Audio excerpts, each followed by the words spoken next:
Oi, gente, boa noite. Queria dizer que eu estou muito feliz de ter vocês aqui hoje e de fazer a mediação desse evento. Eu sou Carolina Ferreira, eu sou pesquisadora, mestrando na PUC São Paulo e agora faço parte do time do pessoal da Gato Sem Rabo, como a pessoa responsável pela curadoria dos circuitos. Então, hoje é o meu primeiro evento aqui, então é isso, né? Uma celebração, assim. E vamos conversar sobre esse livro, né, da Bazar do Tempo, que é a Autobiografia de um Povo e outras narrativas de antecipação. E para isso eu convidei duas pessoas muito especiais, que é a Fabiane Sestes e a Mariana Brecht, para a gente fazer essa conversa. Primeiro eu vou começar, antes de apresentá-las, contar um pouco do motivo pelo qual a gente escolheu esse livro, assim, né, dentre tantos outros que existem aqui dentro, né. No planejador de leituras que a Gato Sem Rabo ofereceu no começo do ano, né, para venda, todo mês a gente começa com uma discussão, propondo uma reflexão em torno de temáticas que a gente entende que são urgentes, que se conectam com o nosso mundo contemporâneo. E agora, no mês de maio, a nossa proposta é de que a gente faça leituras para pensar a questão da natureza, né? Acho que é um assunto que está muito em voga, que é muito urgente, né, para a gente conseguir pensar não só o presente, mas também outras possibilidades de futuro. Eu acho que esse livro ele consegue também conversar com isso. Então, pensar essa natureza e pensar nós, enquanto seres humanos, como parte integrante dessa natureza, assim. Então, foi esse o motivo pelo qual a gente escolheu começar a discussão de maio em torno desse livro. Para isso, a gente tem aqui hoje a Fabiane Sestes, que é psicanalista, crítica literária, tradutora e pesquisadora, mestre em teoria literária e literatura comparada pela USP e atualmente doutoranda na mesma instituição. E ela, além disso, dá aulas e escreve textos sobre psicanálise, literatura e cinema. Obrigada, Fabi, estou muito feliz de te receber. Oi, gente, boa noite. Prazer estar aqui. Tá dando para ouvir? Eu falo baixo. E a gente também tem a Mariana Brecht, que é roteirista, escritora e designer de narrativas, autora do romance Brasa, que inclusive também está aqui à venda, e do jogo livro de poemas Labirinto, que a gente também tem disponível. Trabalha no estúdio de jogos Hog Snail e assinou o roteiro de A Linha, primeira obra brasileira que foi contemplada com um Prime Time Emmy. É vegetariana, ecofeminista e formada em audiovisual pela ECA USP. Que bom te receber. Obrigada, Carol. Muito feliz de estar aqui. Pessoal, muito boa noite. Feliz de estar com vocês. Legal. Para quem não conhece, esse livro é da Vincent Desprez, que é uma autora francesa, que ela tem uma formação bastante interessante, porque ela é filósofa e ela também trabalha com psicologia e ela é professora da Universidade de Liège, da Bélgica. E ela tem um trabalho bem interessante que ela vai investigar comportamentos dos animais e ela tem sido traduzida para o português desde o ano retrasado, se eu não me engano. E esse livro, ele é um livro que chamou muito a nossa atenção porque a gente não consegue compreender muito bem se ele se trata de uma ficção, se ele é um relato de pesquisa, se ele é um livro que fala sobre linguagem. Ele é um tanto complexo, né? E acho que isso faz com que a gente se sinta presa nesse livro, né? A Vincent é uma autora que tem relações e filiações, acho que quando a gente entende o pensamento dela, com a Ursula Le Guin, que é uma escritora da ficção científica, e também com a Donna Haraway, que é uma autora que a gente talvez esteja mais familiarizado no Brasil, que também fala sobre questões ecológicas. E eu acho que de um jeito muito bonito ela consegue fazer aproximações, né, com essas duas temáticas dentro do trabalho dela. E aí eu pensei da gente começar essa conversa falando justamente sobre esse título, né? Esse título que é muito interessante de pensar o que seria, né, uma autobiografia de um povo e quais seriam essas narrativas de antecipação, porque eu acho que tem uma questão de pensar a ecologia que nos leva imediatamente para pensar uma questão temporal que não é humana, né? Se a gente pudesse talvez começar comentando sobre isso.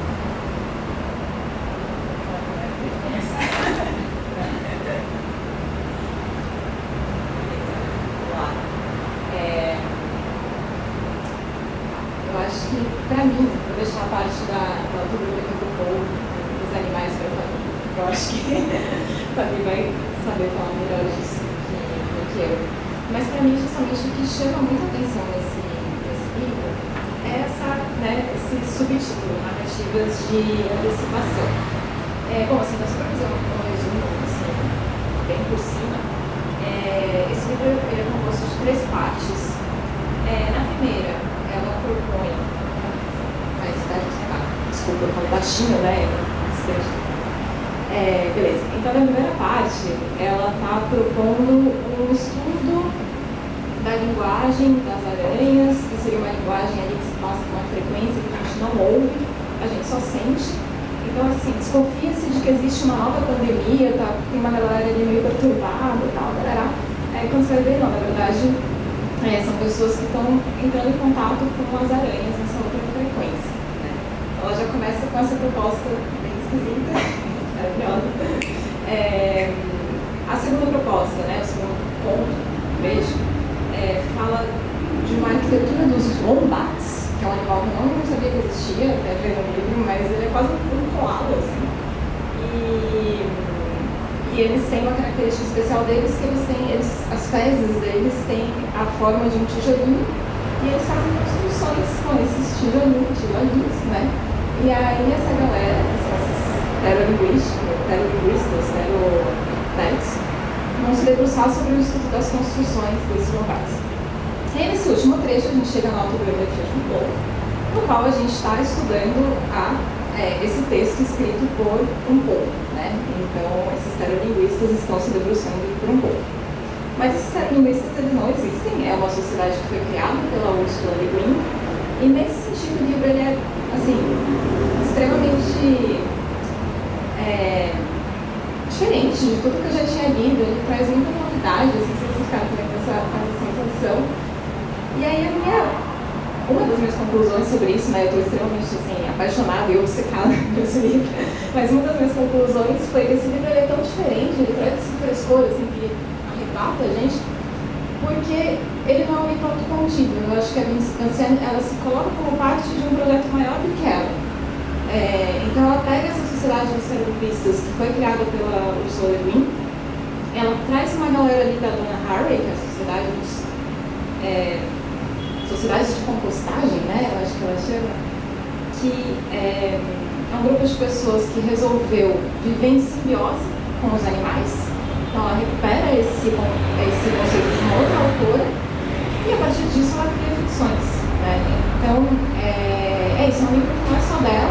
E aí quando você ouve a Vinciane falar, é muito lindo, assim, porque ela fala dessa sociedade de terrolinguistas como se eles existissem, como se fossem pessoas de verdade. Então até meio, assim, a primeira entrevista que eu vi com ela foi meio perturbada, falei, nossa, mas peraí, essa galera existe? E lembro, a gente tem esse mesmo sentimento, né, quando eu estava comentando com o pessoal de momento dessa experiência, mas a gente tem esse mesmo sentimento de, cara, isso é real, assim, tipo, existe um pessoal que está se debruçando sobre a literatura real. Não, mas ela fala com tanta verdade que parece que sim. E até tem vários momentos nas entrevistas que ela convida a gente a continuar esse trabalho. Então ela falou, pessoal, eu peguei essa sociedade aqui da Ursula Le Guin, estava adormecida, eu coloquei eles para trabalharem, eles chegaram nessa autobiografia de povo, mas agora se vocês quiserem continuar criando relatos a partir dessa sociedade, continuarem traduzindo textos animais, continuem. Esse conceito ele não é meu, ele está aí para ser usado. E eu acho isso muito lindo, assim, né? Ela também vem quebrando essa coisa de que a literatura é uma coisa, é um projeto individual, né? Ela vem com esse projeto de livro coletivo, e eu acho que isso, per se, já é uma proposta de utopia, né? Já é uma forma de... A partir da forma do livro, ela já está fazendo uma proposta de como deve ser uma construção de uma utopia possível, né? Depois eu falo mais do outro lado de antecipação, porque eu também falo. Só complementando, quando você fala sobre ela propôs esse resgate dessas associações e, a partir disso, propôs esse livro, que também é um convite, né, para que a gente continue esse trabalho. Eu acho que a antecipação está um pouco nisso, assim, né, porque é um movimento de antecipação, como se ela tivesse olhando para algo que as pessoas não estão olhando normalmente, mas ao mesmo tempo não é como se ela estivesse sendo mega inovadora no sentido de inventando uma coisa, né? É tipo assim, olhe para além da sua existência enquanto ser humano, para aquilo que já está na natureza, que já existe aí há séculos e séculos, e vamos trazer isso para o presente, assim, né? Para nossa vida no cotidiano, né? Acho que a antecipação é um pouco nesse sentido, né? Acho que eu vou pegar um gancho no que a Marina falou. Achei super bonito isso que você associou a forma que o livro é composto com a proposta dele, né? Assim, essa ideia de que ela pega um conceito de outra autora, transforma nesse livro e ao mesmo tempo constantemente autorizando que essa conversa continue, né? E por coincidência eu trouxe para mostrar para vocês que essa conversa está acontecendo aqui no Brasil também, sabe? Ao mesmo tempo que está acontecendo lá na Bélgica, a gente tem pessoas aqui no Brasil pensando nessas mesmas questões. Eu vou começar da Juliana Fausto, que é uma pesquisadora que pesquisa a questão dos animais. Ela tem esse livro com esse título que eu acho que combina muito, A Cosmopolítica dos Animais. É da N-1 Edições. É muito interessante de ler, é o trabalho dela, acadêmico, mas ela tem uma linguagem muito acessível, ela escreve muito bem, e ela se envolveu tanto com a questão que, quando foram traduzir a Dona Haraway pela UBU, não o manifesto que saiu pela Bazar, mas o que saiu pela UBU, que é quando as espécies se encontram, eles chamaram a Juliana Fausto para traduzir, porque é um pouco difícil traduzir um trabalho como o da Dona Haraway, que você não precisa conhecer apenas o idioma, né, e alguns conceitos, mas você precisa conhecer com alguma profundidade na teoria, as ideias, ter alguma intimidade. Então ela é tradutora da Dona Haraway. E ela é jovem e ela está se destacando bastante. Ela trabalha com o Eduardo Ribeiro de Castro, com a Débora, que também tem um livro A Mundo por Vir, muito interessante. Então acho que é legal a gente ver o que está acontecendo aqui no Brasil, né? Que tem gente aqui fazendo. E tem a Maria Esther Maciel, que é uma pesquisadora maravilhosa, que está fazendo isso há muitos anos aqui no Brasil, é pioneira. Então eu trouxe o livro dela, o primeiro, que é esse, Literatura e Animalidade, que saiu pela Civilização Brasileira, é da Record, ou Record, o selo da Record. É muito fácil de ler, não pensem que intimida, assim, que é um texto acadêmico, é muito fácil de ler. E para todo mundo que já conviveu com um animal, se já teve um gato, um cachorro, se já observou um passarinho, sabe? Vai conseguir se conectar com o livro. É bonito porque ela olha na história da literatura, a representação dos animais, como isso vai mudando ao longo do tempo e como isso vai mostrando também como essa questão vai mudando na cultura.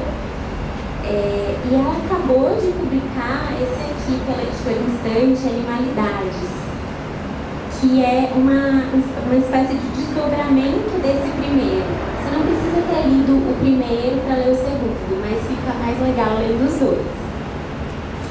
E aí ela tem um livro que, quando eu comecei a ler o livro Autobiografia de um Povo, eu lembrei na hora que ela publicou recentemente pela Todavia esse Pequena Enciclopédia de Seres Comuns. E ela tem, inclusive, essa linguagem meio enciclopédica, até visual, assim, né? Eu queria mostrar para vocês, tem até essas ilustrações que parecem de enciclopédias de animais e de botânica, e mistura verbetes que são reais, né? E que ela trata de um jeito poético, com verbetes inventados. Então, acho que tem um pouco a ver com a proposta do livro de hoje, assim. Que é um livro que você começa a ler, eu estava contando para elas da minha experiência de leitura, não sei como foi para vocês, mas eu achei um livro difícil no começo, porque você não sabe direito onde você está pisando, assim, tem um monte de referências e conceitos que existem, e tem coisas que ela está inventando. E ao mesmo tempo, as coisas que ela está inventando são tão intuitivas e, embora complexas, elas parecem tão verossímeis, tão consistentes. Talvez nem seja só invenção, né? Eu acho que a Mariana usou uma palavra ali quando a gente estava conversando, imaginação, acho que é melhor. E pensando no que a Carolina falou, ela está vendo coisas que as outras pessoas talvez não estejam olhando, mas essas coisas talvez já existam de fato. Embora o livro se passe num outro momento, né? Talvez no futuro, no começo a gente começa a ler e tem uma linguagem que mimetiza artigo acadêmico, carta, uma mistura de documentos, e você está lendo uma carta da esposa de um pesquisador que está preocupada porque ele só quer saber de ficar com as aranhas e observar as aranhas. Enfim, ao mesmo tempo eu achei um livro muito engraçado, muito engraçado. Eu sabia que era sério o assunto, né? Mas quando alguém vê uma coisa antes, ela é tão improvável que provoca às vezes esse efeito de graça, né?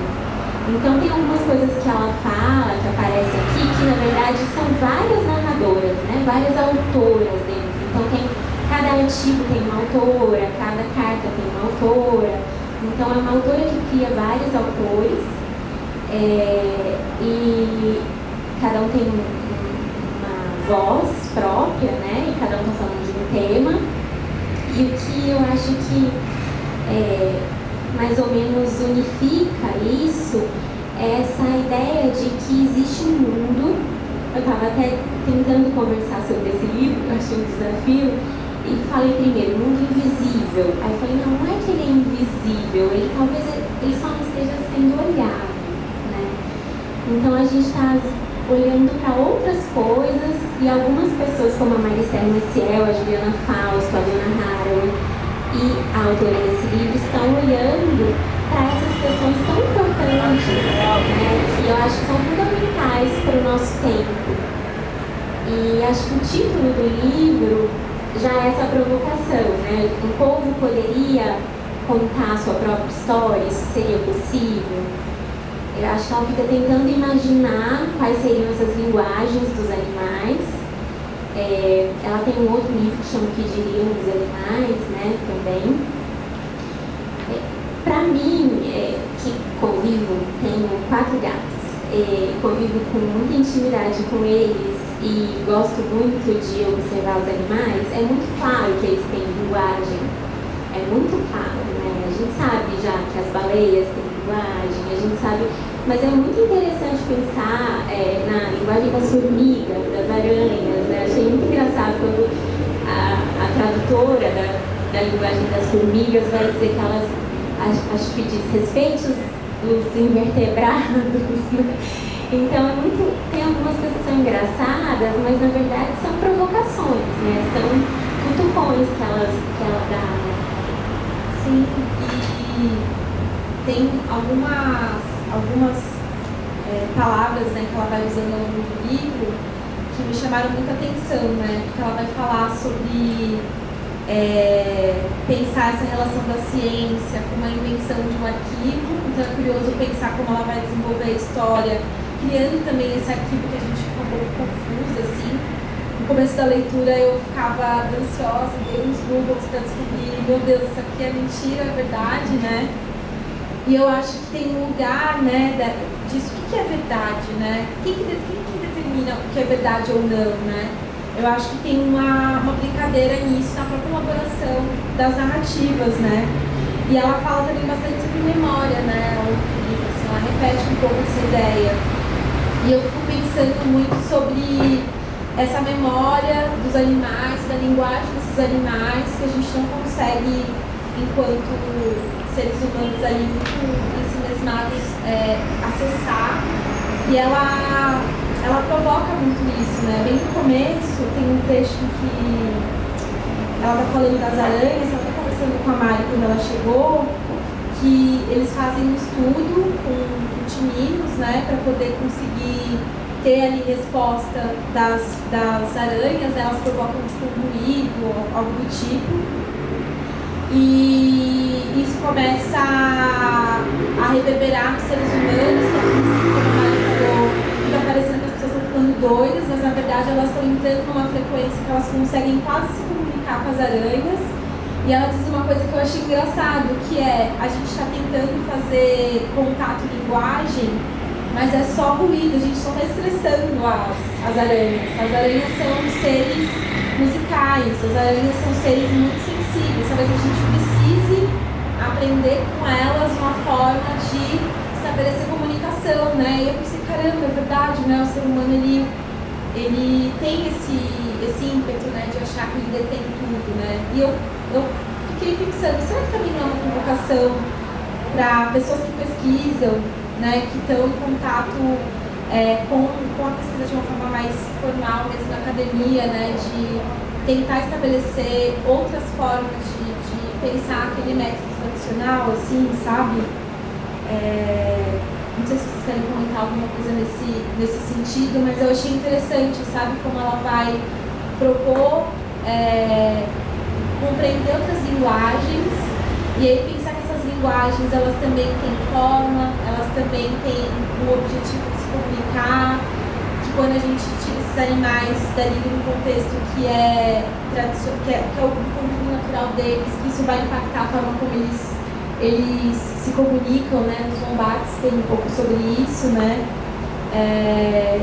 Talvez a gente podia comentar um pouco sobre essa questão da linguagem, assim, que linguagem é essa, e por que é importante a gente pensar essa linguagem, né? E como que ela também traz isso para a escrita dela, porque a literatura dela também é construída, né? Pensando nessa linguagem que está desautomatizada, eu acho, né?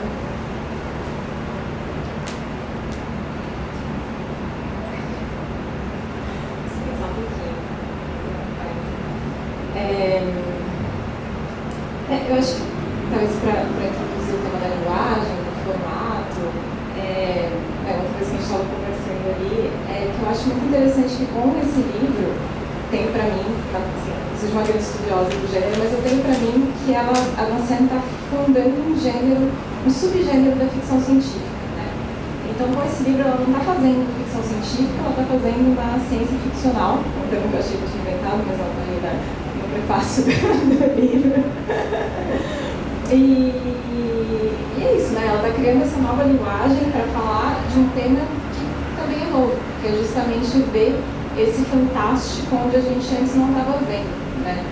Então a Danciane, ela não está assim fazendo aquela ficção científica nos moldes clássicos que a gente conhece, de cara, uma nave espacial ali com um comandante que é um homem, mas que tem um formato de polvo, sabe? Tipo, ela também não está fazendo uma coisa kafkaniana de pegar uma barata para falar das questões humanas. Não, ela está usando o polvo para falar da polvaridade do polvo, assim, né? De trazer uma coisa que é única ao polvo. E aí tudo bem, ela talvez comenta um pouco o crime do antropocentrismo, né? Ela é super acusada, assim, de, não, mas olha só, ela está trazendo uma característica que é humana aos animais, né? Ela está sendo antropocêntrica. Ok, ela traz essa literatura para os animais, mas a forma como esses animais fazem literatura, como eles produzem linguagem, é muito revelador do que são esses animais. Então, a própria Danciane, ela fala que ela é uma observadora, não é? Uma observadora de pessoas que observam os animais. E aí eu acho que nesse sentido o trabalho dela é muito lindo, porque ela pega uma coisa que só esses cientistas estão vendo, uma linguagem que é muito própria, que é muito restrita, que é muito específica, né, que é ali dos relatórios acadêmicos e tal, e ela está trazendo pra gente, que não sabe ler esses relatórios, que não tem contato com esse mundo, para que a gente também tenha essa mesma sensibilidade de cientistas e para que a gente também tenha o que tem de tão lindo, de tão especial nesse povo. E porque a gente não precisa transformar esse povo num animal intergaláctico para que ele seja fabuloso. Ele já é, né? Por si só, ele já é fabuloso. Então isso eu acho muito incrível do que a Danciane faz. E eu acho que ela faz uma provocação também naquela citaçãozinha, né, que ela coloca nesse livro. Obrigada. Na epígrafe, que ela faz uma citação do Michel Serres, né? E aí, justamente, ainda no tema dela convidar a gente a expandir essa literatura, eu tento achar que, trazendo essa citação do Michel Serres, que é uma pessoa que fala que tudo faz literatura, que as coisas estão se escrevendo umas sobre as outras desde o Big Bang, né? Que ela está convidando a gente para entender o que é literatura, alguns animais, sabe? Porque ela está falando, beleza, os animais fazem literatura. Isso talvez já seja uma coisa muito estranha da gente imaginar, mas por que não imaginar que, a Ursula Le Guin fala, né, a poesia das berinjelas, então por que não imaginar que os vegetais fazem literatura? Por que não imaginar que o vento faz literatura, que os raios fazem literatura? Né? Nesse sentido tem um livro que eu acho assim, fabuloso, que está ali, que é o Canto Eu, a Montanha Dança, que ela propõe pontos de vista de elementos da natureza, né? Então, assim, o raio, se não me engano, o primeiro capítulo é o raio, né? Que tem um ponto de vista. Então, eu acho que nesse... Extrapolei completamente essa pergunta, desculpa, mas é que eu fui levada para esse lado. E eu acho que nesse sentido, talvez para fechar, a Vancella, ela propõe para a gente, mais uma vez, que a nossa linguagem seja ainda mais ousada do que ela está sendo, sabe? Sendo que eu acho que ela está, de fato, inaugurando um gênero, um subgênero. E só um comentário antes, estava conversando com a Fabi, que lendo o livro eu fiquei pensando, caramba, né, queria ter tido aula de teoria da poética no mestrado com esse livro, porque a gente fala bastante na universidade sobre uma certa obsessão de compreender literatura às vezes só como algo grafocêntrico, assim, sabe? E ela tira a gente de um lugar de conforto, porque é muito estranho você pensar que uma aranha faz uma poesia, né? Ou que um povo escreve uma autobiografia, e ela desperta um pouco pra gente pensar que linguagem é essa que a gente está pensando, né? Porque se existe essa hierarquização de entender que aquilo que o humano produz, escrita, literatura, e é uma linguagem que merece ser estudada, mas que aquelas histórias que são compartilhadas de forma oral não são literatura, são uma literatura menor. Existe isso, eu acho que isso demonstra pra gente que precisa ter um pouco de cuidado, né? Será que a gente não precisa criticar a forma como essas estruturas estão sendo olhadas, estudadas na academia, né? Porque, por mais que, enfim, talvez vocês não sejam pessoas acadêmicas, não estejam estudando formalmente isso, eu acredito demais que aquilo que a gente produz na universidade, ela vai ali enviesar muito a leitura das pessoas que estão fora, né? Então, fiquei pensando muito nisso, quando ela vai dizer que a gente vai privilegiar aquilo que é escrito, mas que no caso, por exemplo, do estudo das linguagens dos animais, existe, por exemplo, o privilégio ao audível, né? E aí ela traz a necessidade de pensar e estudar aquilo que é não visível. Pensar na linguagem dos animais, mas também pensar como as plantas têm a sua própria forma de se comunicar e de fazer literatura, né? Eu acho, eu tinha acabado de escrever uma resenha em abril de um livro da Olga Tokar-Tokar, que vocês conhecem, uma escritora polonesa. Ela escreveu um romance maravilhoso que chama Sobre os Ossos dos Mortos. Eu também lembrei muito dele quando eu li esse livro. Também o tipo de graça que Sobre os Ossos dos Mortos provoca, assim, das ideias que parecem muito improváveis, mas é só porque talvez estejam sendo olhadas de um jeito diferente do que a gente costuma olhar.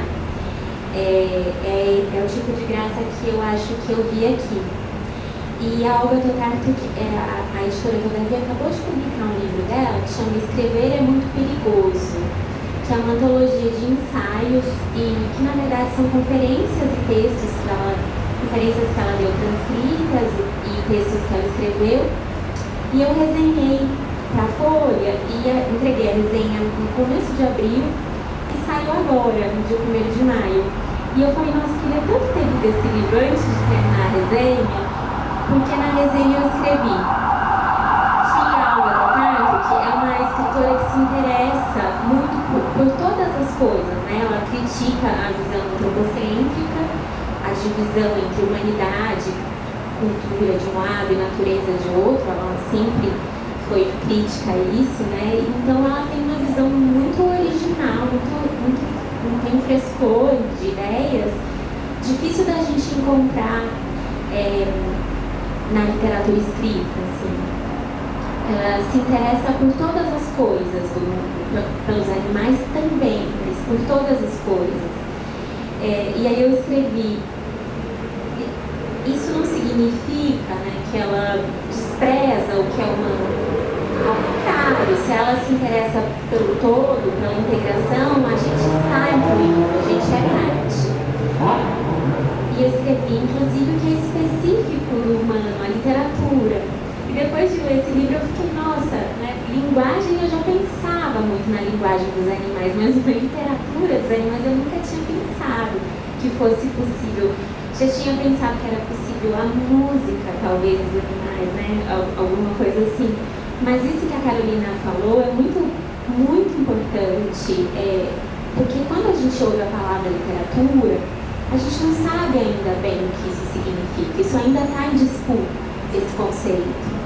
Então, quando Bob Dylan ganhou o Nobel de Literatura, né, foi laureado, teve muita polêmica, né, teve muito escritor que não gostou, que se sentiu desprestigiado.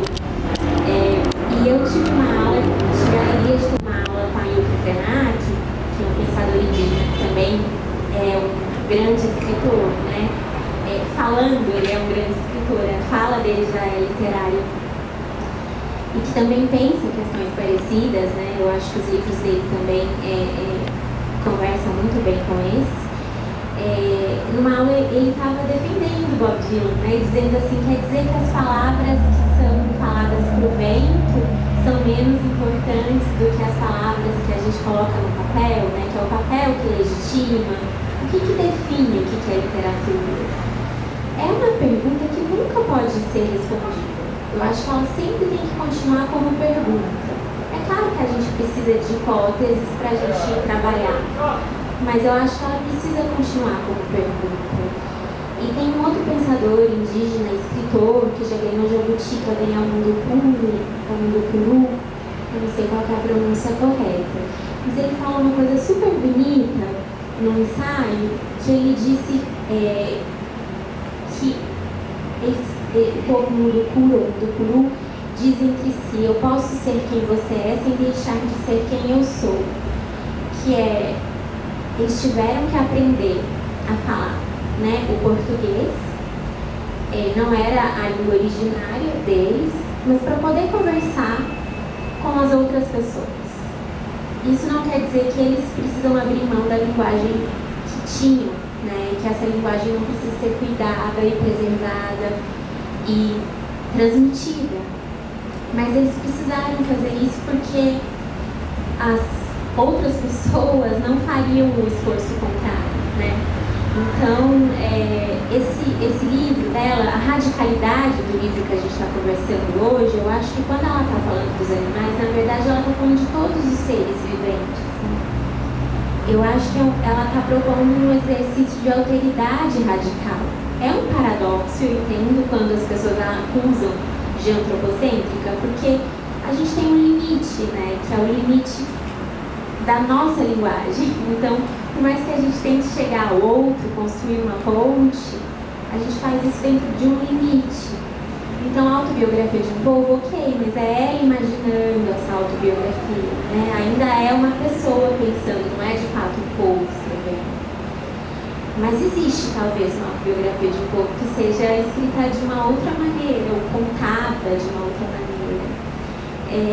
E eu acho que esse paradoxo faz parte de todo pensamento que tenta ir para um limite, assim, que tenta cruzar uma fronteira.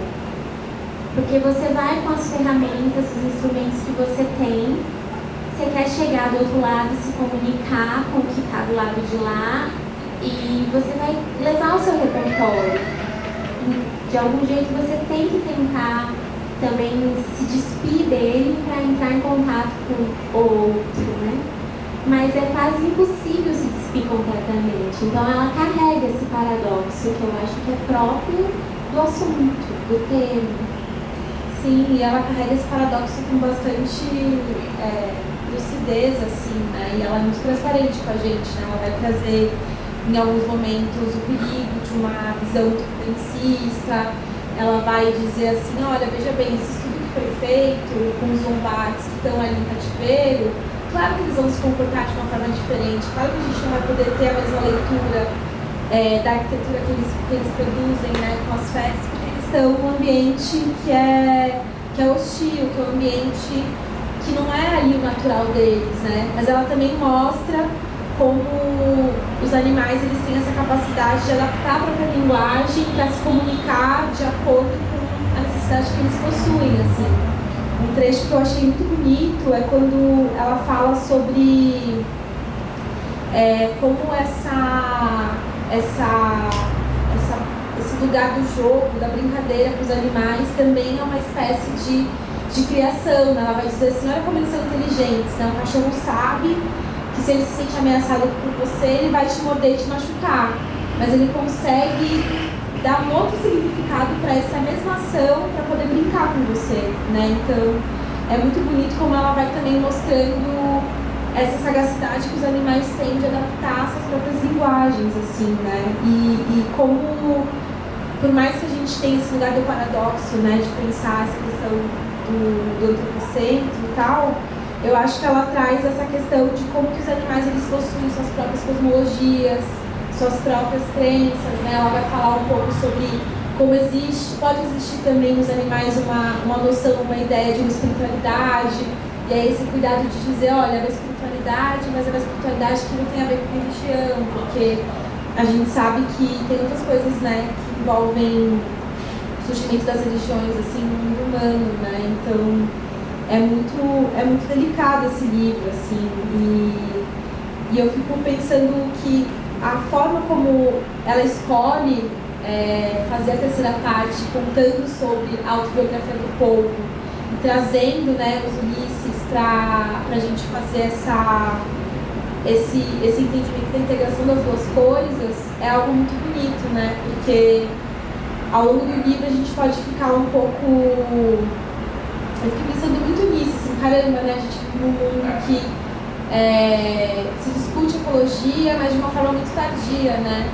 Quando a gente vai ler, por exemplo, Schopenhauer, que vai contar da relação que eles possuem com a natureza, eles vão entender que eles têm o entendimento de que uma montanha é um irmão, né? Eles têm uma outra relação ali familiar mesmo com esse ecossistema, né?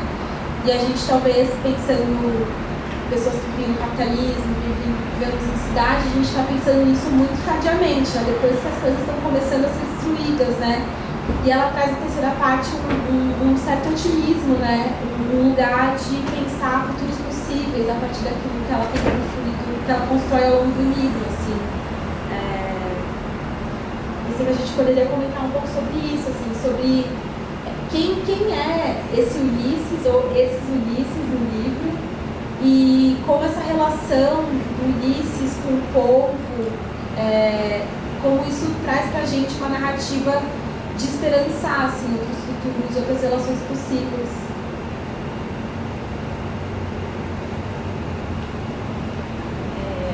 Essa parte do livro era linda, assim, eu me emocionei muito lendo vários trechos, porque é isso, parece que justamente nesse começo a Vanciana ela mesma está meio preocupada, né, com essas fronteiras. Achei maravilhoso que você falou, né, de que a gente realmente, quando a gente está chegando nas fronteiras do nosso pensamento, às vezes a gente acaba carregando alguns paradoxos. Eu sinto que nas primeiras páginas ela está muito preocupada, né, com esses paradoxos. E tudo bem, enfim, de fato, eu acho que isso mostra uma delicadeza da autora, né? Mas aí quando ela apresenta pra gente essa comunidade dos Ulisses, que, enfim, pra quem não leu, são pessoas simbióticas com os povos, né? Então existem, segundo ela criou, como ela acredita, existem duas comunidades, uma no Japão, outra em Nápoles, que são de pessoas que conversam com povos. Então as crianças são assim crianças, né? Acho que é assim que elas chamam, sim crianças. Nascem e antes de serem alfabetizadas com o italiano, por causa do privilégio da universidade em Nápoles, elas são alfabetizadas com a língua dos povos. E, então eles, assim, até tem um momento que ela descreve esse aprendizado e é lindo, assim, porque Um dos exercícios que eles fazem com frequência é fechar os olhos e tentar adivinhar qual é a cor que eles estão tocando, porque eles justamente trabalham essa independência dos membros, né? Os grupos têm essa característica de serem, como elas dizem, um grande chefe de orquestra de músicos de jazz, né? Então existe uma independência entre o sistema nervoso da cabeça do povo, só se a gente pode chamar de cabeça, mas da cabeça do povo, e dos tentáculos. Então essa é uma coisa que os Ulisses exercitam. Outra coisa que eles exercitam é essa independência e justamente, eles se sentem dotados de membros fantasmas, né? Então, assim, de tentáculos mesmo, sabe? Então, eles também exercitam esses tentáculos. Então, quando ela chega nesse mundo dos Ulisses, quando essa pesquisadora, a Sarah, ela chega nesse mundo, ela começa a descrever pra gente, aí eu acho que a Vanciane, ela solta um pouco e ela assume que ela tá realmente navegando nessa fronteira entre ciência e ficção, mas ela navega assim com muita graça, ela puxa a gente pela mão, ela fala, vamos junto, e você vai, e o relato realmente começa a ficar muito, muito poético, e muito fluido, muito gostosa essa parte, assim, foi a minha favorita do texto. E aí, eu acho que ela faz uma coisa que pra mim é poderosíssima, assim, mais uma das coisas completamente arrebatadoras do livro dela, é que ela aplica um conceito, assim, né, ela é muito amiga ali da galera do Bruno Latour, da Isabelle Stenguers e tal, e ela aplica um conceito da Isabelle Stenguers, que é o conceito de fabulação. E eu acho esse conceito tão,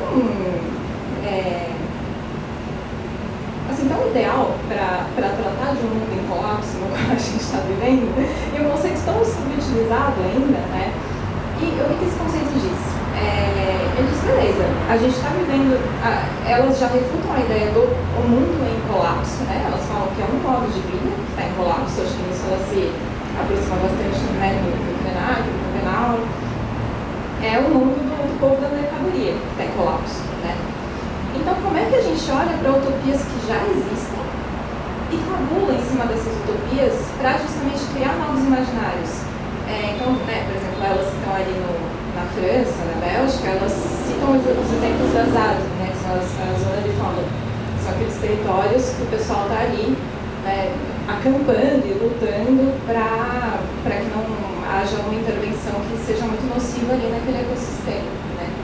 Mas aqui no Brasil a gente tem milhares de exemplos, né, a gente tem, sei lá, os assentamentos da MST, MTST, a gente tem MTSC do lado, a gente tem os quilombos, enfim, né, a gente tem milhares de utopias que já existem, em cima das quais a gente pode fabular. Então, acho que quando ela cria essa comunidade dos Ulisses, que são essas pessoas preocupadas em se comunicar com povos, né, fazer esse exercício de sintonia com a natureza, e depois, eu não quero dar um spoiler, né, eu quero estragar o livro, mas depois vai ter um momento na narrativa em que humanos e povos trabalham juntos para uma regeneração daquela espécie. Eu acho que quando e a Isabelle, a Vanciane, ela fala que ela se inspirou em comunidades que existem, de pessoas que convivem de fato com animais, assim, né, que tem uma convivência diária com animais.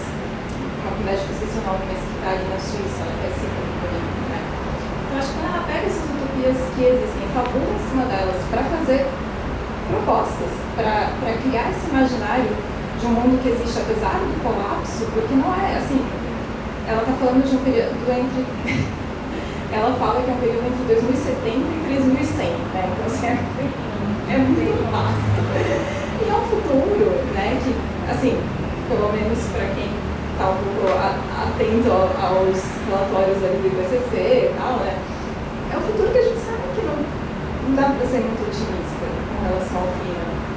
Então ela pega esse futuro. E tudo bem, não cita todo o resto, mas está falando que existem pessoas que estão preocupadas em entrar em relação com os povos, em regenerar uma espécie, enfim, viver em simbiose com essa outra espécie para criar um ambiente regenerativo. Eu acho isso tão poderoso, eu acho que isso indica pra gente tantos caminhos de como escrever no antropoceno, né, que eu acho que é o que está todo mundo se perguntando agora, que, enfim, eu acho que esse momento ele realmente é brilhante, assim, e é de longe uma das melhores coisas que eu li nos últimos meses, né, é realmente fantástico. Não, imagina. É muito bonito você falando dessa parte do livro, assim. Realmente é uma experiência muito nova, assim, sabe? Eu acho que ela traz essa figura das pessoas que são assim, crianças, né? E de como os povos elas conseguem aprender várias questões. Tem um trechinho que ela vai falar, né, que essas assim, crianças do mundo, em algum momento elas foram taxadas, foram colocadas com um diagnóstico de espectro de autismo, né? Então ela vai dizer que, na verdade, essas crianças elas têm uma outra sensibilidade, uma outra relação com a natureza, que por isso que elas são assim, né? Que esse diagnóstico que foi dado desse mundo em algum momento, ele é muito superficial, né? E encaixota, né, essas pessoas em um lugar muito pequeno, assim. E ela vai trazer uma imagem para a gente pensar os povos como seres que carregam o mundo na própria pele, assim. É muito bonita essa imagem, né? Porque ela vai dizer que essa narrativa que eles escrevem, né, essa linguagem que eles produzem, é uma linguagem que ela é coletiva.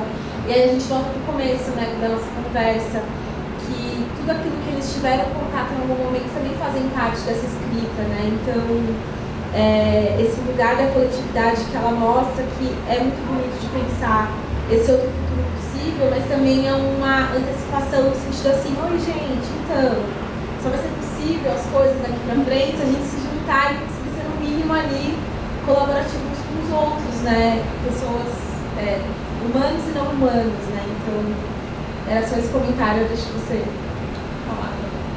Eu fiquei pensando que tem essa ideia, né, de que a humanidade destrói, né? E a gente exclui, então, da ideia de humanidade, por exemplo, os povos indígenas. Se a gente for pensar na Amazônia, antes de tudo acontecer, quando as comunidades indígenas estavam lá, a terra é mais rica onde eles viviam. O estudo da terra, a terra é mais fértil, a terra preta, né, se não me engano, que se chama.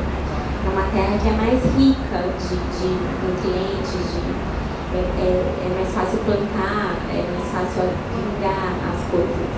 Então, as comunidades indígenas, para mim, elas já são esse modelo, principalmente as que ainda estão mais conectadas, né? A gente sabe que, enfim, a humanidade, entre aspas, que foi se espalhando e tomando tudo, chegou a muitos povos, né? Então já tem um contágio, digamos assim, e uma troca que modifica as culturas. Mas as comunidades que vivem mais em sintonia, vou usar essa palavra, é insuficiente. Toda palavra que a gente tentar aqui vai ser insuficiente. Não sei se simbiose, mas vivem bem com a natureza, né? De uma maneira que eles podem retirar da natureza. Eu gosto muito de uma coisa também que a Olga do Tarto, que fala sobre os ossos dos mortos, sobre um vizinho que ela tinha, que vivia na floresta também, no caso na Polônia, mas ela fala que ele tratava a floresta como um saqueador, né? Não como alguém que tirava de lá o seu sustento, a sua comida, mas como alguém que saqueava a floresta. Então acho que as comunidades indígenas são um modelo para a gente não pensar que isso é impossível, sabe? Eu acho que a gente não precisa. É bem o Ailton Krenak mesmo, o futuro é ancestral. Talvez se a gente olhar para trás, a gente tenha mais respostas do que ficar, às vezes, fazendo tanto exercício de pensar de futurologia, assim, né? De pensar em soluções tecnológicas para acabar com problemas que existem, que talvez tem o problema que é criado, a solução que é criada, que também é absorvida pelo sistema, né? Então, fora disso, o que existe na história da humanidade, e aí incluindo todo mundo na humanidade, e de outro lado, também lembrando que nós somos animais, né? Eu acho que que a gente fala sempre dos animais, o outro, mas a gente esquece que somos parte, né, do reino animal.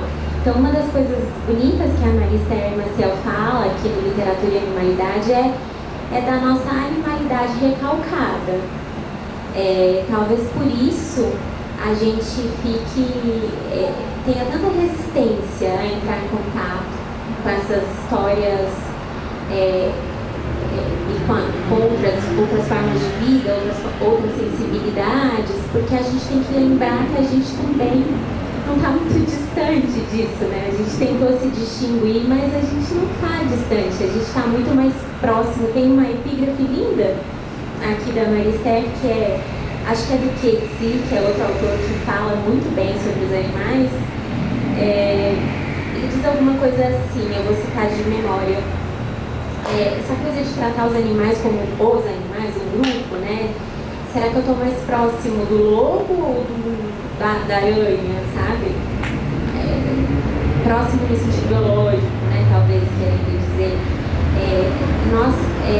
Primeiro, existe uma diversidade enorme dentro desse grupo os animais, que talvez tenha que ser sempre pensado no plural, e depois nós estamos nesse grupo. Eu acho que a gente tem que lembrar disso.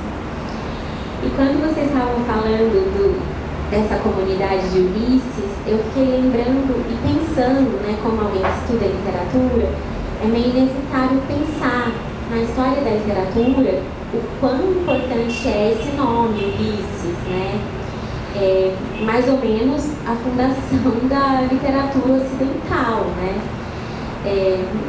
A Odisseia, né?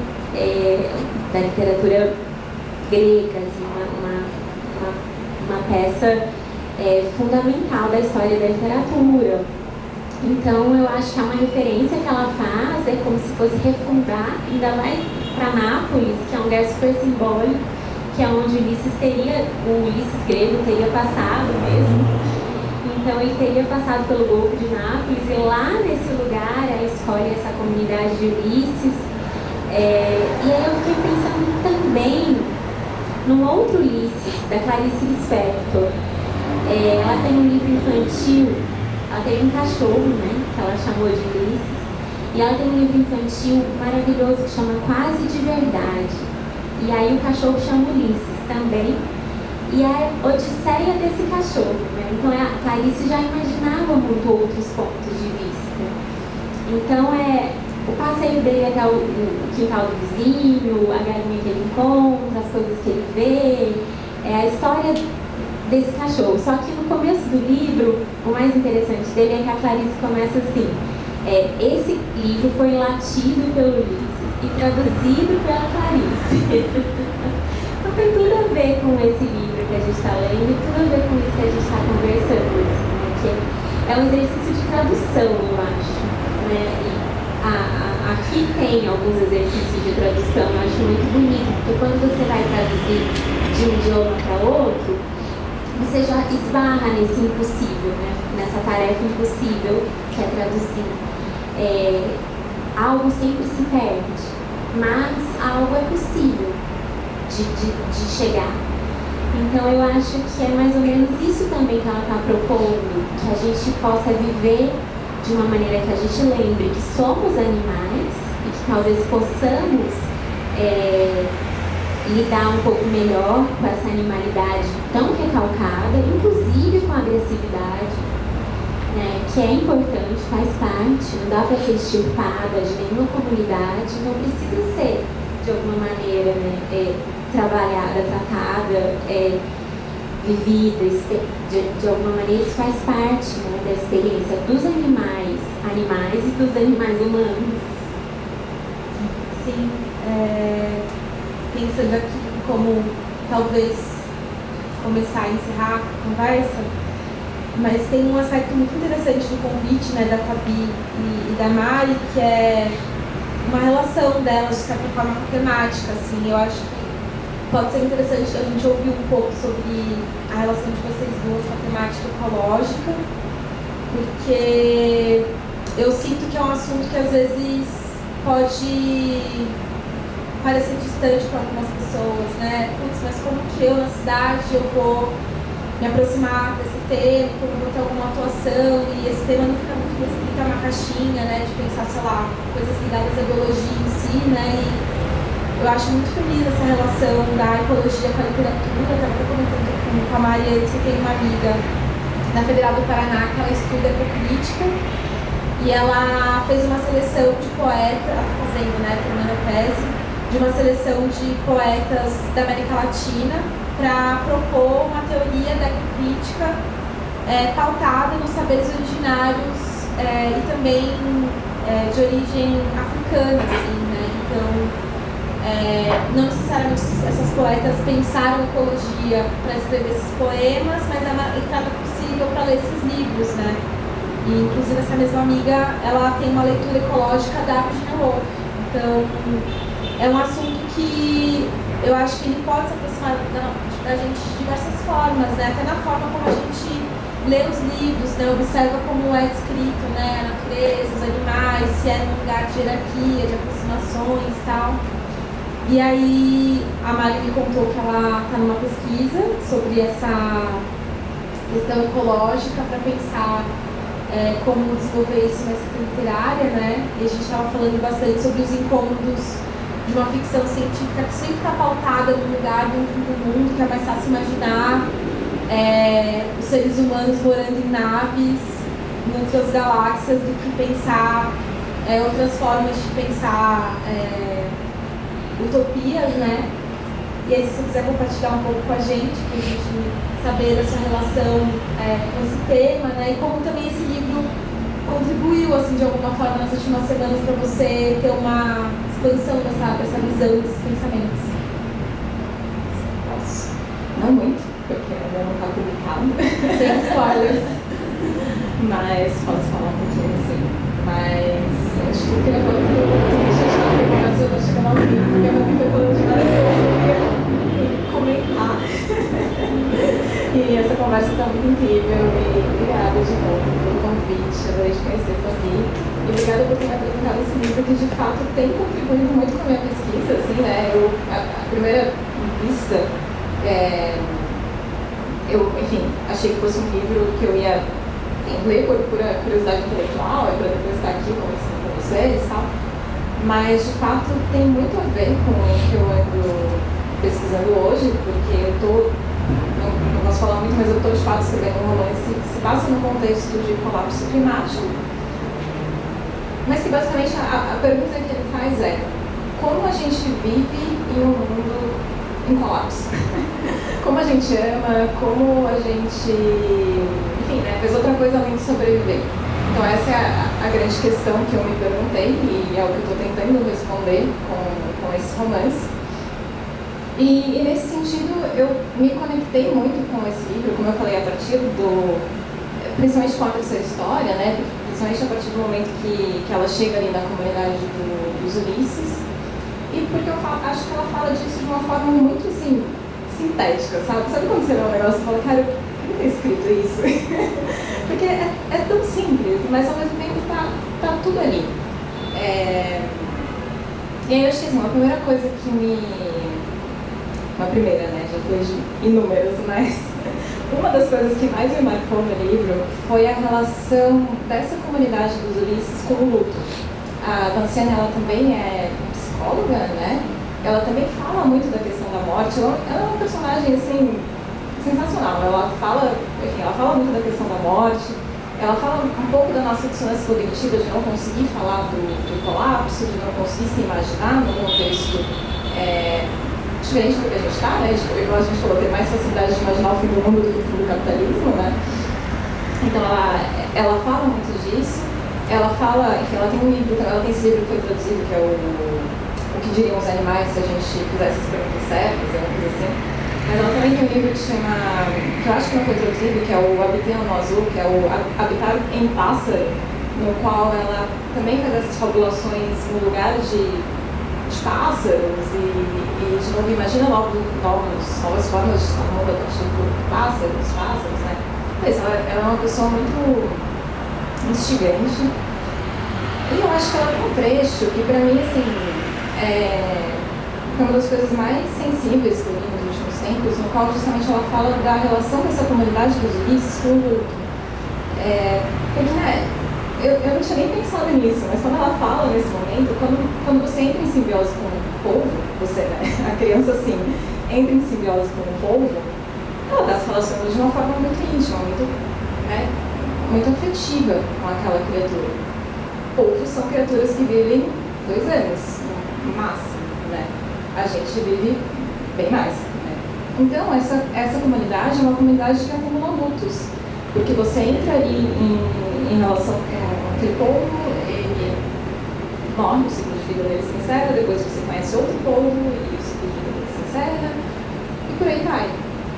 Mas é uma comunidade que não por isso é triste, né? Que vê muito dessa possibilidade, vê muito da possibilidade de vida que tem nessa relação com os povos, né? Eu estou pensando uma forma de articular isso sem dar um spoiler. Eu vou dar um mini spoiler, mas eu juro que é pelo bem do que a gente quer dizer. Não, tá, ok. Não. Não vou dar, tá bom, não vou dar. Pra você. Mas enfim, é isso. É uma comunidade que vive esses vários pequenos lutos e que em um momento se confronta coletivamente com um grande luto. Com um momento que é muito difícil para todo mundo ali. Mas é isso, é uma comunidade que vive esse grande luto em comunidade, em coletivo, que pelo fato de ter vivido, de ter sentido esses muitos, se permitido sentir, né, que eu acho que aí a gente fala muito desse nosso lado animal, que é o nosso lado, né, a gente fala, não, somos seres humanos racionais, tal, a gente tem que fazer essa divisão. Eles sentiam de fato esse luto, e pelo fato de ter sentido esses vários lutos, eles conseguem viver esse luto maior que acomete aquela comunidade. Não por isso eles desistem do fato de quererem criar um mundo regenerativo ali, né, de quererem viver em sintonia com os povos. E para mim esse trecho, no qual o Ulisses conta isso para ela, é um resumo do que eu gostaria que o meu livro fosse, né? Do que eu acho que devem ser as narrativas do antropoceno. Porque eu acho que tem uma sensibilidade em falar, cara, a gente talvez a gente viva muitas coisas tristes, talvez a gente viva muitos lutos, mas a vida tá aí, ela tá pulsando, né? O mundo acaba, mas a vida continua. Então a gente tem que seguir vivendo, a gente tem que seguir contando história, a gente tem que seguir regenerando as espécies à nossa volta. E aí, só para concluir, tem uma atitude da protagonista no final que para mim ela é avançando e dando a fórmula de como viver em um mundo em colapso, né? Que de novo está todo mundo se perguntando, mas e aí, o que eu faço? Eu paro de comer carne? Eu reciclo lixo? A minha ação individual é suficiente? Né? E aí tem uma coisa que a protagonista faz, que de novo, não vou dar spoiler, mas vou tentar abstrair. Ela renuncia tudo que é o mundo da mercadoria, então ela renuncia a esse modo de vida, ela abraça esse novo modo de vida, assim, de todo o coração, assim, ela se entrega completamente, mas ela sabe que aquilo é insuficiente e imperfeito. E pra mim, assim, escrevendo essa atitude da personagem, a Luciane está dando pra gente uma receita de bolo, assim, de como viver no antropoceno. É isso, a gente tem que renunciar às velhas formas de viver, né? Inventar novas, se dedicar a elas de todo o coração, e saber que a gente é insuficiente, que a nossa ação até hoje foi muito, eu digo, nossa, né? Nossa, sei lá, humanidade do capitalismo tardio, assim, mas que a nossa ação foi tão destrutiva que regenerar vai ser impossível, mas a gente não tem outra possibilidade além de tentar. Então acho que é nesse sentido que o livro da Graciane se conecta com o que eu estou tentando fazer e pesquisando, e espero poder falar mais para vocês em breve num evento de lançamento, quem sabe. Ansiosa por esse lançamento. É muito legal isso que você falou, porque eu fiquei pensando agora, né? Ela vai tratar da linguagem de vários animais ao longo do livro, mas é muito significativo ela finalizar com um povo que ela vai caracterizar em vários momentos como um ser que não sabe outro modo de expressão, que não seja furtivo, né? E de pensar essa fuga não como no sentido de não não é não olhar o que está acontecendo, né? Não é uma fuga para se alienar, né? É uma fuga para pensar essas outras possibilidades, né? Então escolher o povo para ser a personagem central do livro, né? Levando o título e encerrando, né, essa trajetória que ela vai construindo a narrativa é bastante significativo, né? É quase uma provocação para que a gente também encontre, né, nossos modos de fuga. E aí só um comentário que eu lembrei ouvindo a Mari, eu pesquiso literaturas negras e a fuga é um aspecto que muitas pesquisadoras vão olhar, eu também olho bastante para isso, assim, né? Quando a gente pensa, por exemplo, numa narrativa da Conceição Evaristo, que tem muitas mortes, quando a gente lê Maria Firmina dos Reis, né, que personagens também morrem bastante. O que significa essa morte na narrativa? É só uma coisa trágica? Não, também é essa fuga desse modo de vida subalternizado, né? E aí um gesto que ele vai se conectar com outras formas de pensar a morte que não essa visão cristã que a gente tem, né, na nossa sociedade. Eu fiquei pensando muito nessa questão da fuga que você fala do luto, né, como eles vão encarar a morte desses povos que vivem pouco de um jeito muito específico, né, e pensar o povo, que é esse animal que carrega o mundo na pele, nesse contato com as pedras, com os outros animais, que constrói uma narrativa coletiva, né? Então é uma grande... Não tinha pensado nisso antes, pensei agora, mas eu achei genial, assim, ela constrói uma narrativa muito bem amarrada, né? A gente estava falando antes que esse é um livro legal para ser conversado, né? Assim, para ser lido em conjunto, até nisso também. Porque dá vontade de conversar sobre ele e acho mais até do que só vontade, a gente sente necessidade de falar. A Helena falou uma coisa que eu acho fundamental, é insuficiente tudo que a gente fizer, mas não por isso a gente precisa deixar de fazer, porque a gente acredita que a gente pode, né, o que dá para fazer, cada um da sua maneira, e a gente sempre vai ser paradoxal, a gente não precisa ser exemplo de nada, eu acho. Eu acho que isso também a gente precisa desmontar um pouco, né? Não é porque você... Eu gostei que você teve coragem de colocar na sua apresentação que você é vegetariana. Eu não tinha mencionado na minha, porque nunca é suficiente, né? Assim, sempre falta algo. Então, e também eu fico sempre com receio que, porque eu fiz essa escolha, que é uma escolha tão difícil no sentido de, para ser sustentável, você tem que estar nadando contra a corrente o tempo todo, porque o mundo é desenhado dessa maneira. Então eu acho que a gente também precisa ter um pouco de compaixão pelas pessoas que não conseguiram fazer essa escolha, seja lá por que razão, né? O mundo não ajuda, digamos assim, a gente sabe que é muito difícil. Quando você acredita na sua escolha e quer bancar, eu acho muito fácil no sentido interno, mas no sentido externo não é fácil, né? Mas eu acho que a gente vai fazendo cada um o que pode, um pouquinho mais do que pode, talvez a gente tenha que fazer. Eu organizei, falando dos nossos trabalhos, né? Eu organizei uma antologia de ensaios literários que chama Depois do Fim, que é justamente, tá ali. E esse ensaio que eu mencionei do Daniel Mudukuru, ou Mudukuru, tá no livro, e é um livro justamente isso, sempre a gente fala sobre o fim e depois do fim, né? A gente já chegou no fim, então a gente já está vivendo nesse depois, o que sobra pra gente, né? E parece que tudo é tão urgente, como é que a gente vai se permitir uma manhã de preguiça, ou uma história de amor, enfim, achar que é importante escrever um romance, né? Parece que também tem uma cobrança social para que tudo seja, para que essa urgência nos tome, nos paralise, assim. Eu acho que pode mais nos paralisar do que nos mover. Porque às vezes a gente olha para tudo que precisa ser feito e parece impossível. Mas se a gente olha para uma parte, talvez seja possível. No Depois do Fim, a gente fez esse convite para os autores, né? Para tentar falar a partir da literatura como eles pensam a questão de viver nesse mundo, nesse momento histórico que a gente chama de antropoceno. E aí cada autor respondeu de uma maneira. E é bonito, porque cada um escolheu uma obra para dialogar, uma obra literária, são ensaios, então não são acadêmicos.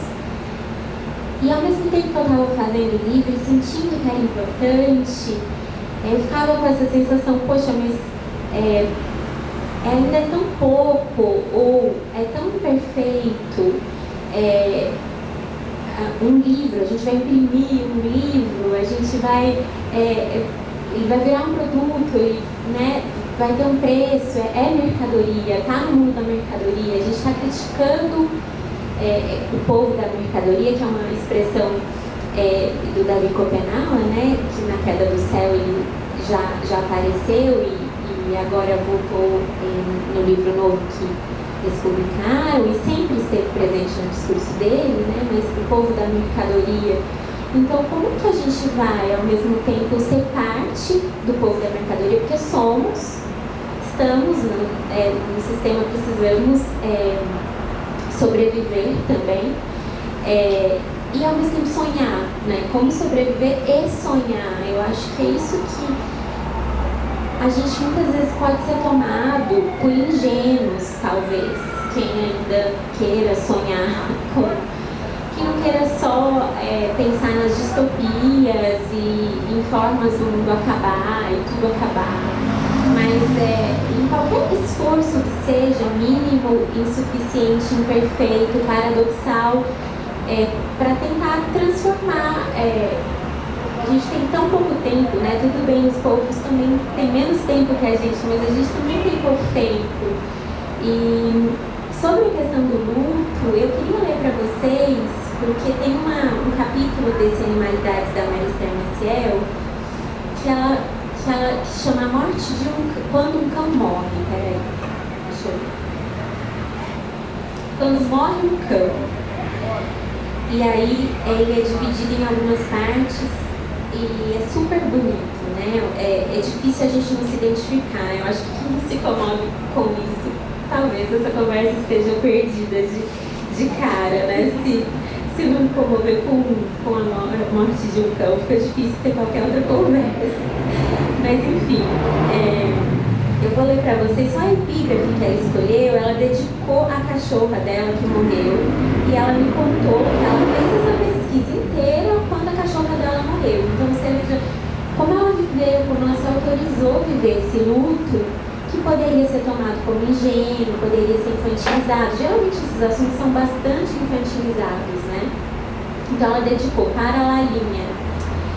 E depois tem uma epígrafe linda da Lídia Davis, que é assim: o cachorro se foi, temos saudades dele. Quando toca a campainha, ninguém late. Quando chegamos tarde em casa, não tem ninguém nos esperando. Ainda encontramos seus pelos brancos pela casa e nas nossas roupas. Catamos todos os pelos que encontramos. Deveríamos jogar tudo fora, mas é só o que nos resta dele. Não jogamos os pelos fora. Temos uma esperança irracional a de que, se conseguirmos juntar bastante pelo, conseguiremos remontar o cachorro pelo a pelo. Da Lídia Davis. Eu acho tão lindo, né? Super bonito. E é tão corajoso poder falar isso de um cachorro, né? Assim, acho que a gente pode se identificar, mesmo quem nunca teve nenhuma relação com um animal, já perdeu alguém amado, já sentiu alguma coisa parecida. Mas eu achei que esse juntar pelo pelo, construir de novo o cachorro, tem bastante a ver com o que a Mariana estava falando, dessa experiência de luto que essa comunidade vive e que, no entanto, não impede de sonhar e de seguir. E que essa ideia ocidental que a gente tem também de recalcar a morte, né, de que a morte também tem que estar de fora das conversas, o fim tem que estar de fora, eu acho que a morte e a vida são parte da mesma conversa, né? Na psicanálise é muito fácil pensar que a pulsão de morte e a pulsão de vida estão juntas, trabalham juntas, precisam uma da outra. Mas na nossa cultura é um pouco difícil, né? A gente ainda tem muita dificuldade, a Carolina também falou, de falar sobre o fim, de falar sobre a morte. E a gente pode falar sobre essas questões talvez de uma maneira menos, como eu diria, nem é pessimista, de uma maneira menos nihilista, talvez, eu não sei a palavra, a gente fica buscando as palavras, a gente talvez possa olhar para a morte e para o fim de uma maneira mais realista, de uma maneira mais verdadeira, mais genuína, e não achar que isso é o contrário da vida, né? Talvez é o que permita a vida, né? Se estivéssemos... Meu pai esses dias me mandou uma mensagem porque ele fez uma associação que ele falou: filha, se estamos em 8 bilhões, né? Chegamos em 8 bilhões. E se todas as pessoas estivessem vivas, desde que o mundo começou, em quantos seríamos? Eu falei: pai, alguém já deve ter feito essa conta. Né, se a gente já acha assombroso 8 bilhões, né, se a morte não existisse, seria impossível, né, existir o planeta, o mundo. Então aceitar um pouco da nossa insignificância talvez não seja negativo, talvez seja libertador, a gente possa viver de uma maneira mais leve e seja menos doloroso lidar com a ideia de fim, e mais possível lidar com a ideia de vida, assim, o que a gente pode viver nesse meio. É difícil encerrar assim. A gente tinha combinado de talvez ler alguns trechos. Vocês têm trechos separados? Tem que ser só um, né, infelizmente. A gente pode pensar no Clube do Livro em voz alta, coletivamente, no futuro. Mas é difícil, né, pensar trechos desse livro, assim. Eu sou uma pessoa que grifo bastante e teve umas partes que eu pensava assim: nossa, era melhor pegar um marca-texto e pintar a página toda. Não, eu pensei que tem gatilho de página dobrada, riscada, melhor não olhar aqui porque não entendi. Mas tá, eu acho que eu tinha selecionado 3, sabendo que eu ia ter que fazer essa escolha difícil. Mas eu acho que, visto que a gente está falando aqui, esse último trechinho da página 141, para quem estiver no livro, ele acho que arremata bem essa nossa conversa e o que está ecoando em mim desse livro.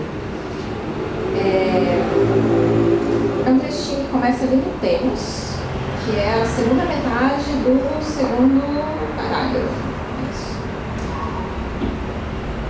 Temos de compor com o mundo tal como ele se desenrola, não com o mundo tal como desejaríamos que fosse.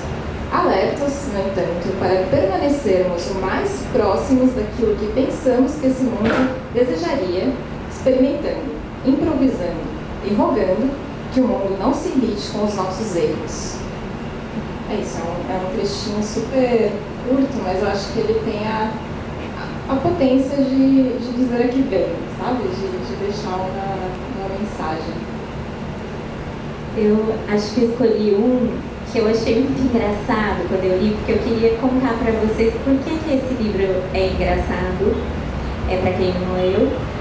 E também porque, ao mesmo tempo que é engraçado, lembra que eu falei para vocês que eu tinha a sensação que era engraçado e sério ao mesmo tempo, né? Então tem uma espécie de assombro, de espanto. Eu acho que quem fala respeite os invertebrados são as aranhas, não são as formigas, mas enfim.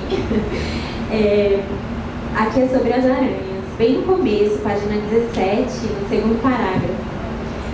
Não vamos aqui contabilizar todos os sucessos, dentre os quais o mais belo terá sido incontestavelmente reconhecer nas aranhas a real maternidade do método das ciências históricas por excelência, a invenção do arquivo, reparando assim uma injustiça antiga, pois as aranhas foram de fato as que estiveram na origem dessa invenção magnífica. Foi uma enorme descoberta na e para a história. As aranhas foram as primeiras a desenvolver uma tecnologia de conservação dos acontecimentos, pois as teias, antes mesmo de serem armadilhas, questões de arquitetura ou de território, são a memória material externalizada de comportamentos, de técnicas e de estilo, cartografias sedosas de memórias em permanente evolução. Não se pode qualificar melhor o arquivo sem conceder finalmente o crédito da origem dessa ciência preciosa às aranhas. E graças a esse reconhecimento, essas teias puderam, enfim, integrar a lista do Patrimônio Mundial da Unesco. Então é um pouco engraçado de pensar, né, que o método do arquivo, quem inventou foi as aranhas. Assim, é um jeito engraçado de olhar, mas ao mesmo tempo um pouco verdadeiro. Não sei se talvez outro animal ou outro ser vivo também mereça os créditos, mas as aranhas com certeza merecem. Então, é um livro, vocês viram que ele mimetiza, às vezes, uma ponta de um discurso acadêmico, científico, assim, que eu acho que ela ironiza um pouco essa racionalidade para falar dessas coisas que são inventadas, mas que parecem totalmente verossímeis, né? A gente lê e fala, olha, é verdade, elas arquivam as coisas. Total. Eu separei um trecho também para encerrar, que eu acho que conversa bastante com um de vocês, que é um trecho que eu achei muito bonito, assim, a narrativa em que ela narra o sonho de um povo. É muito lindo, né? Vamos lá. Via-se nele um jovem povo, Reide, sonhando enquanto dormia. Uma história inteira passou diante de nossos olhos. Uma história que mal podíamos acompanhar. Desculpa, eu falei, né? É página 91. Uma história que mal podíamos acompanhar, seguindo as cores que se alternavam continuamente. E também é preciso reconhecê-lo com a ajuda dos comentários do cientista anfitrião. Em suas muitas reviravoltas, em seu sonho, ele teria visto o caranguejo e suas cores foram do branco ao amarelo pálido. De repente, seu corpo inteiro se torna cinza muito escuro, o que fazem os povos que deixam o fundo do mar. Em seguida, sempre conduzida pelo sonho, eis que agarra o caranguejo. E novamente, aqui, outros motivos se impõem. Deve ser agora usar a camuflagem para poder lidar tranquilamente com a sua caça. Vai então, sempre imóvel, mas agora vestida de um verde semelhante ao das plantas que formam sua paisagem onírica, sentar-se a algum canto para, sem ser vista, poder degustar a presa. Assim, por suas cores, pelo jogo sobre as suas aparências, os povos contariam histórias, e talvez, por que não, como comprova esse sonho, suas fabulações. Então, queria agradecer demais a presença de vocês duas, foi ótimo. Leiam esse livro, ele é incrível. E até a próxima. Estamos aqui todas as quartas-feiras, às 19 horas, conversando sobre algum livro, com convidadas incríveis. E é isso. Obrigada. É difícil encerrar, né?